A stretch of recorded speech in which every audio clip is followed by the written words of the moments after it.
Ini adalah pesan dalam tradisi jongkok. 1. Jangan miskin, tidak ada yang akan memberimu uang. Tidak ada agama yang melarang. Tangan di atas lebih baik daripada tangan di bawah.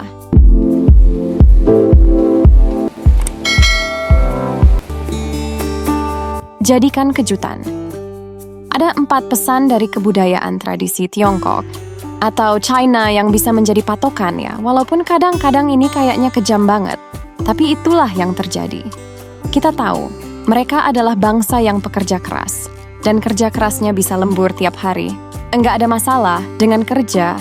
Itulah Cina sekarang ekonominya maju terus. Malah hampir mengalahkan Amerika. Malah di bidang-bidang tertentu.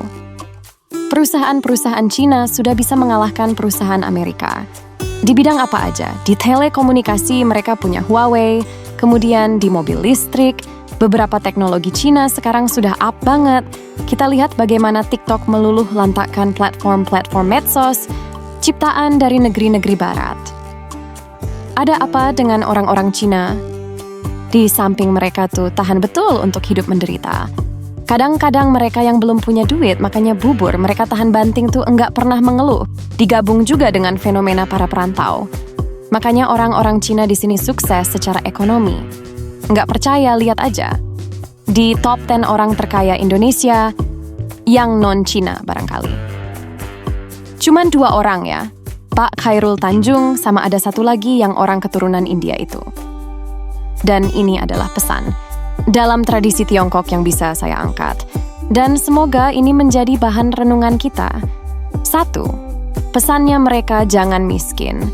Tidak ada yang akan memberimu uang. Jangan miskin please.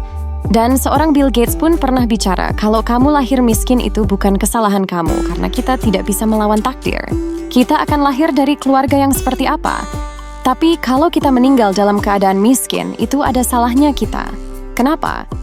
Karena antara be dan die and hidup dan mati, kita ada sisi to chance kesempatan. Kalau kita punya diberi waktu 50 tahun, potong dengan masa anak-anak 17 tahun. Kita kan punya, artinya 33 tahun untuk berusaha. Potong kalau kita punya waktu. Usia 70 tahun. Seperti rata-rata kita sekarang. Artinya kita punya waktu 53 tahun untuk berusaha. Kita diberikan kesempatannya untuk belajar, untuk mencoba, untuk bekerja, apapun, gagal, untuk berhasil. Ada waktu tuh. Ada kesempatan bagi kita. Ada kesempatan untuk ikhtiar. Ada kesempatan berusaha. Jadi ini kata orang dari Tiongkok, pepatahnya jangan miskin. Anwar Fuadi malah punya bicara yang lebih lucu lagi. Kalau kau tua, jangan miskin. Harus punya uang. Kenapa? Kalau miskin cucu aja nggak mau datang. Canda sih, kata anak saya ke Opa Yod. Malas karena Opa itu apa? Ngasihnya cuma nasihat, nggak ngasih uang. Ini bercanda. Bercanda. Tapi bisa jadi loh. Jadi upayakan kita masih punya waktu. Sebelum kita habis kontraknya di dunia, upayakanlah, berupayalah. Jadi kata-kata ini walaupun agak sadis, agak kejam, kepada orang-orang yang belum bisa meningkatkan level ekonominya. Jadikan ini lecutan, jangan marah. Selama masih ada usia, teruslah bekerja, teruslah berupaya supaya kita mencapai kekayaan. Tidak ada agama yang melarang kita untuk kaya.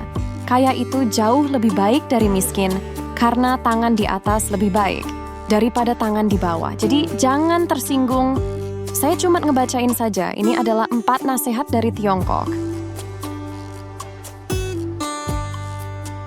Nomor 2, jangan mengeluh karena tidak akan ada yang datang menolong. Sejatinya, nggak ada loh orang yang suka dengar keluhan. Orang yang mengeluh itu cenderung sulit untuk sukses. Kerjanya mengeluh. Mengeluh itu satu upaya yang melelahkan. Kita ngeluh tuh negatif. Nggak bisa melihat sisi baik dari apapun. Semua dikeluhkan, semua diprotes, semua dikritisi. Mengeluh itu perbuatan yang sangat memakan energi. Tetapi anfaedah. Sekali lagi, nggak ada orang yang suka dengar orang mengeluh. Enak aja loh, emang lu aja ke yang punya persoalan. Gue juga punya. Lihat tuh di sekelilingnya. Orang-orang yang suka mengeluh itu adalah para loser. Orang yang sulit untuk berhasil. ketemu mengeluh, nggak ada manfaat dari mengeluh. Jadilah pribadi yang tidak mengeluh ya. Nomor 2, nasihat dari Tiongkok, jangan mengandalkan orang lain. Karena hanya diri kita yang paling bisa diandalkan. Jangan pernah tergantung pada orang lain, ada loh orang, kalau saya tergantung dia. Saya tanya dia dulu. Itu artinya kita itu lemah banget, gitu ya. Percayalah ya kalau orang itu nggak ada, mati loh ya. Jangan pernah tergantung siapapun. Kita harus kuat di kedua kaki sendiri. Kuatkan hati. Jangan pernah tergantung. Minta pendapat orang lain boleh-boleh saja. Tapi ada orang yang demikian loh. Jangan termasuk Anda ya. Kita tidak boleh menggantungkan diri kepada orang lain. Gimana kalau orang itu bermasalah atau dia sudah tidak ada? Atau kalau dia meninggalkan kita menjadi lumpuh, mengeluh lagi. No. Yang nomor 4. Jangan mencari simpati atas kekalahanmu, karena tidak ada orang yang sebenarnya ingin kita menang. Hidup ini tuh berkompetisi loh. Omong kosong, apalagi sejajar gitu. Ada satu yang muncul, ini pasti ada irinya, cemburunya. Kenapa dia harus lebih unggul dari saya? Jadi, kalau kalah jangan juga iri. Mengeluh lagi ujungnya. Kita jangan gitu. Jangan mencari simpati, tolong saya, tolong dong mengerti saya. Karena sejatinya nih ya, kalau ditanya dari hati gitu, enggak ada orang yang mau kita menang. Jadi gitulah sejatinya. Terima kasih, semoga bermanfaat.